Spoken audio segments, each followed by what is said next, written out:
हमारे साथ मौजूद हैं नेता विपक्ष और पूर्व मुख्यमंत्री प्रेम कुमार धूमल जी। धूमल साहब, सरकार ने एक प्रेस रिलीज जारी कर दी है जिसके हिसाब से जो गुड़िया है उसके नाम, असली नाम पे स्कूल का नामकरण कर दिया है। क्या ये चूक नहीं है सरकार की बहुत बड़ी? अगर इस सारे मामले को आप देखें तो पहले दिन से ही लगातार मामले को उलझाया जा रहा है। नई से नई गलती में अपनी सरकार फंसती जा रही है।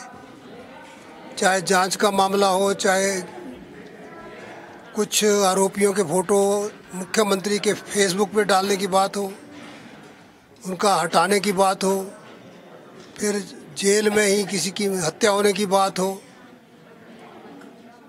सुप्रीम कोर्ट का एक निर्णय है जिसके अनुसार आईपीसी में अमेंडमेंट किया गया था कि जो भी पीड़िता होगी उसका असली नाम कोई जग जाहिर नहीं करेगा, सेक्शन 228 से, और कोई मीडिया वाला छापेगा भी नहीं।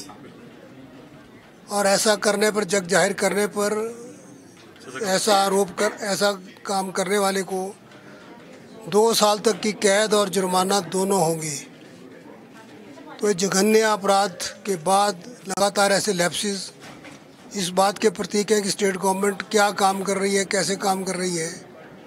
इसका स्पष्ट प्रमाण है कि सरकार पूरी तरह असफल हो चुकी है और इनको कोई पता नहीं बोलना क्या है, करना क्या है। ये शर्मिंदगी की बात है। जिस बच्ची की इज्जत को बचाने की बात कर रहे थे वो उसकी मृत्यु के बाद भी उसको बचा नहीं पा रही और सरकार ये गलती कर रही है और भी दुखदाई है। सरकार का कदम आपको क्या लगता है कि क्या ये डेस्परेशन में लिया गया कदम है, या लोगों का गुस्सा है उसको शांत करने के लिए लिहाज से लिया गया है, या फिर मुद्दे को डाइवर्ट करने के लिए जानबूझ के किया जा रहा है? नहीं, मुझे लगता है कि मुख्यमंत्री जो बार बार घोषणा करते हैं कि मैंने बहुत सारे शिक्षा संस्थान खोल दिए, हमारा ये मानना है कि मुख्यमंत्री ने आवश्यकता अनुसार नहीं खोले। कहाँ बच्चों को स्कूल चाहिए, कॉलेज चाहिए, राजनीतिक कारणों से खोले हैं। अगर आवश्यकता के हिसाब से खोला तो पहले ही अपग्रेड हुआ होता, और अब जल्दबाजी में अपग्रेड करने की बात करना और फिर उसका नाम उस बिटिया के नाम पे कर देना और उस असली नाम को जग जाहिर करना, ये इसी बात का द्योतक है कि सारी बातें घबराहट में, जल्दबाजी में हो रही है। सर, इस बहुचर्चित मामले में एक कॉन्स्पिरेसी थ्योरी भी दी जा रही है। कहा जा रहा है कि जो असली मुजरिम है वो बाहर हैं और जो गरीब हैं, जो जिनकी पहुंच नहीं है, उनको अंदर कर दिया गया। ऐसी चर्चाएं अक्सर होती हैं और इस चर्चा को तब बल मिलता है जब सरकार द्वारा उठाए गए अलग अलग कदमों से उनकी पुष्टि होती है। अगर जेल में ही उसकी हत्या हुई, जो आरोपी पकड़ा गया था, तो जिसको कह रहा था कि मुल्ज़िम ये है, दोनों को एक कोठरी में क्यों रखा गया? और कई थ्योरी चली हुई है। चर्चा ये भी है कि वो कोठरी में था ही नहीं, कहीं बाहर हुआ है कांड।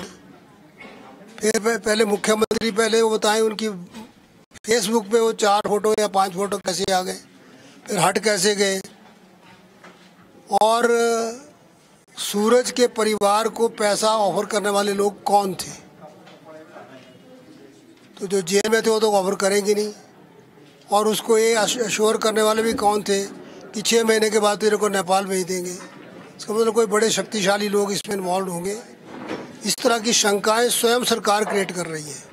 इसके जो हाव भाव है, जो उसका काम है, उससे ऐसा प्रभाव मिल रहा है। इस पे बड़ा जन आक्रोश है। वहाँ पे हम लोगों ने तो कोर्ट खाई तक गए, वहाँ पे लोगों में बड़ा गुस्सा है सरकार के खिलाफ। ये जन आक्रोश बढ़ता ही जा रहा है। स्वाभाविक है, किसी के साथ भी ऐसा होगा, किसी की बच्ची के साथ होगा तो जन आक्रोश तो होगा ही। और गुड़िया को तो सारे प्रदेश ने अपनी बेटी माना है, केवल प्रदेश ने नहीं, तो दिल्ली मुंबई तक इसके खिलाफ प्रदर्शन हुए हैं। ऐसी जघन्य घटना जब जब घटती है तो सारी मानवता, इसलिए मैंने कहा था ये मुद्दा सरकार और विपक्ष का नहीं है, मुद्दा इंसानियत का है। किसी की बेटी के साथ भी होगा तो भावनाएं भड़केंगी, और जो भी इंसान होगा वो इसका विरोध करेगा, इसके खिलाफ भावना उसकी जागृत होगी। कांग्रेस से आरोप लगा रही है कि बीजेपी जो है हिंसा भड़का रही है, आग में घी डाल रही है। लेकिन हमने तो नहीं कहा कि कांग्रेस ने बलात्कार किया और कांग्रेस ने ऐसा किया। हमने कहा सरकार अपने काम में असफल हुई है। मैं इस घटिया मानसिकता पर कोई ज़्यादा टिप्पणी करना नहीं चाहता। बीजेपी ने तो जिस दिन बंद था शिमला का, उस दिन सवेरे ही मैंने अपील जारी की थी सारे मीडिया के माध्यम से कि बंद प्रदर्शन में सहयोग करिए, लेकिन पूरी तरह शांतिपूर्ण रहना चाहिए। कहीं निजी संपत्ति या सरकारी संपत्ति को नुकसान ना पहुंचाएं। उसी दिन रामपुर में दुर्घटना हुई थी बस की, तो मैंने ये भी अपील की थी कि रास्ता ऐसे ना रोकें कि जो लोग हॉस्पिटल ले जाने हैं, जो घायल हैं, उनको कोई बाधा उत्पन्न हो। इसके बावजूद अगर इनकी समझ नहीं आ रही बात, तो हमें कुछ कहना, भगवान इनको सद्बुद्धि दे। धूमल साहब, आपने हमारे लिए समय निकाला, बहुत बहुत शुक्रिया। धन्यवाद, आपने मेरी बात को लोगों तक पहुंचाने के लिए प्रयास किया, धन्यवाद। तो ये थे नेता विपक्ष प्रेम कुमार धूमल। अरुण पटियाल, पंजाब केसरी टीवी, शिमला।